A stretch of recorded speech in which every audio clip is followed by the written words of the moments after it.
Hello, gorgeous seekers, and welcome to Moon Magic and the Cancerian full moon happening on December 30th to close out 2020 in a deep and emotionally connective way.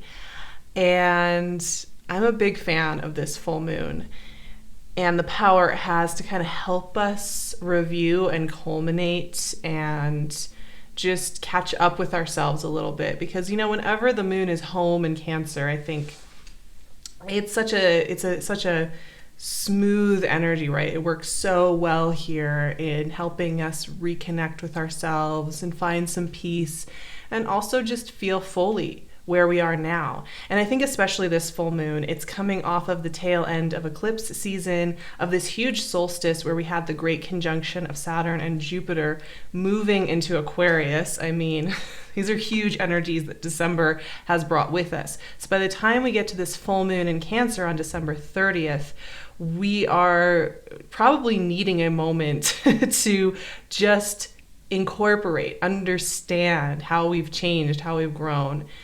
I always kind of talk about that pretty much every full moon. I talk about, how have you changed? How have you grown? But this one's kind of at the ultimate end of year full moon. And not only that, this full moon symbolically is really interesting because it's the second full moon in Cancer of 2020. Our first one happened in January, around the 10th or the 11th of January, and it was an eclipse.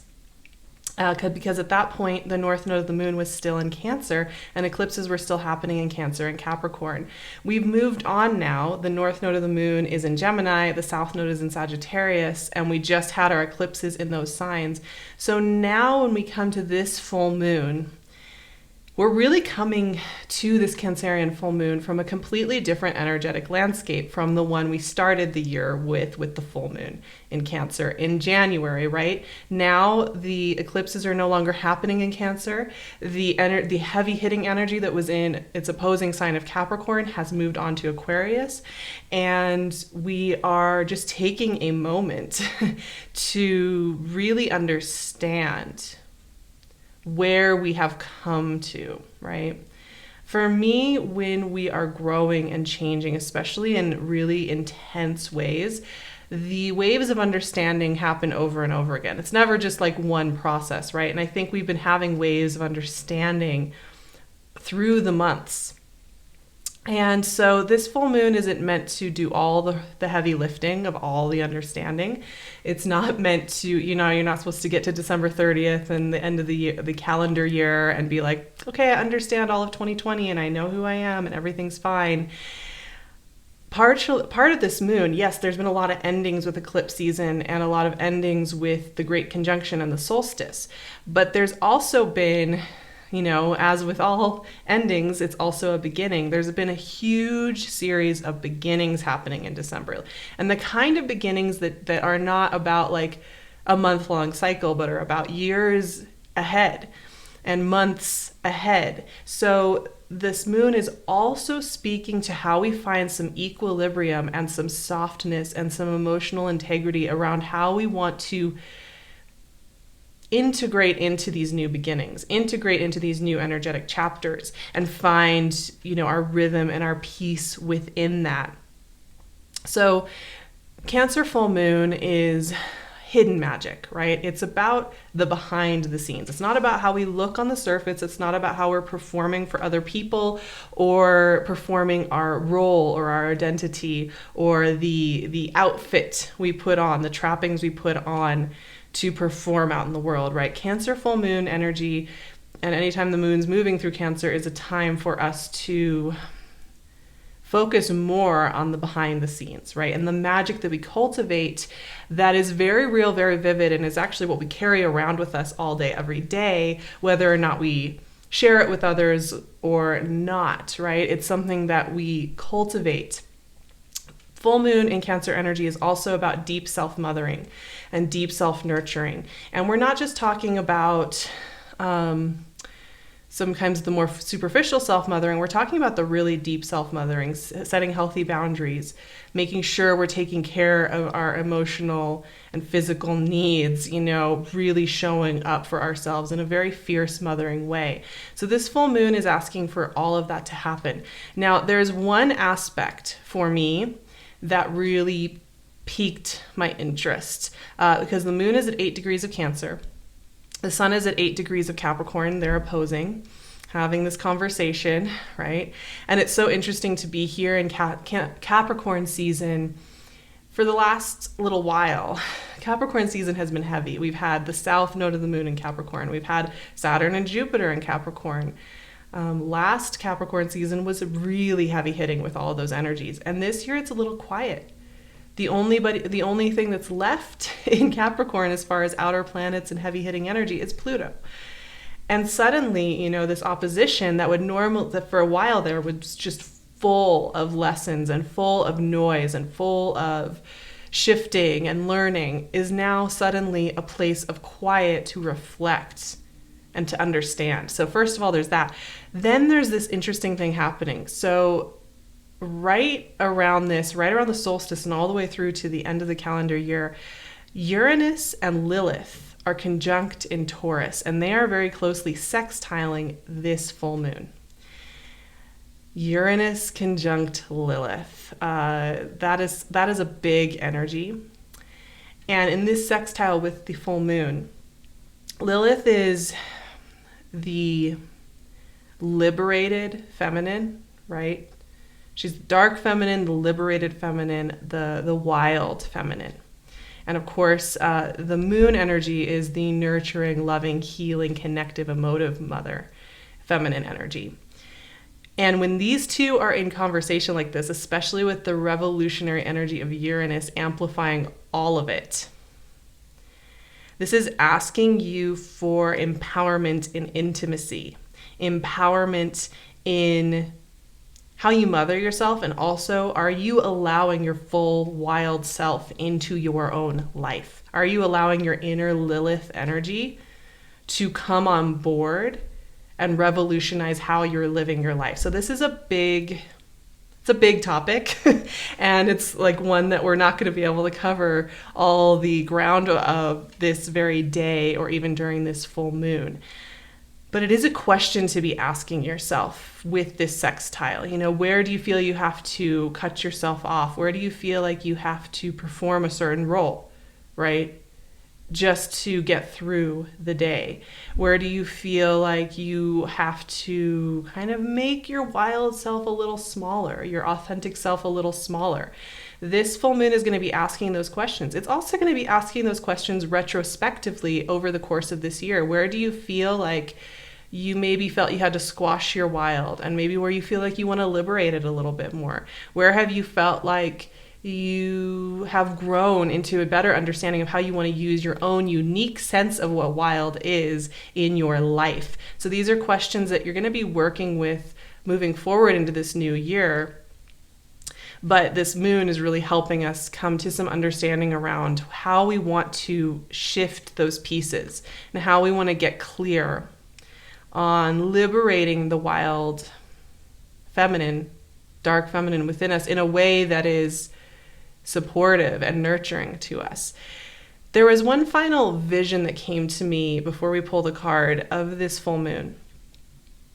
It feels like there's been a big party happening in like the Cancer Capricorn world, right? Like there's been all this stuff happening, and there's been confetti and streamers and music, and you're suddenly sitting in the quiet after everybody's gone home, and there's still some confetti on the ground. There's still remnants of some snacks sitting on the counter. But it's really quiet, right? It's really quiet in this space. And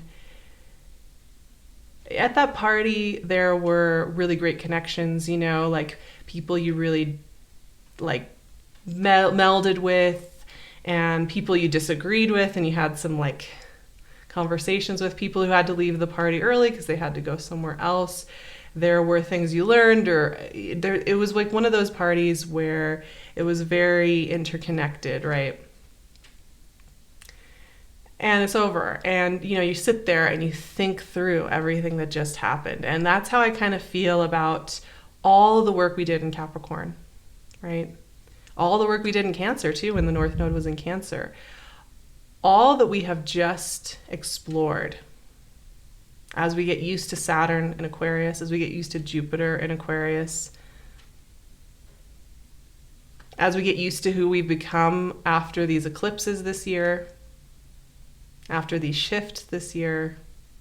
Who are we now in the quiet after that noise, after that storm? And just taking a look around, inside especially, and maybe just around. You may be noticing you are different than you ever imagined you would be, right? So, what was lost and what is next?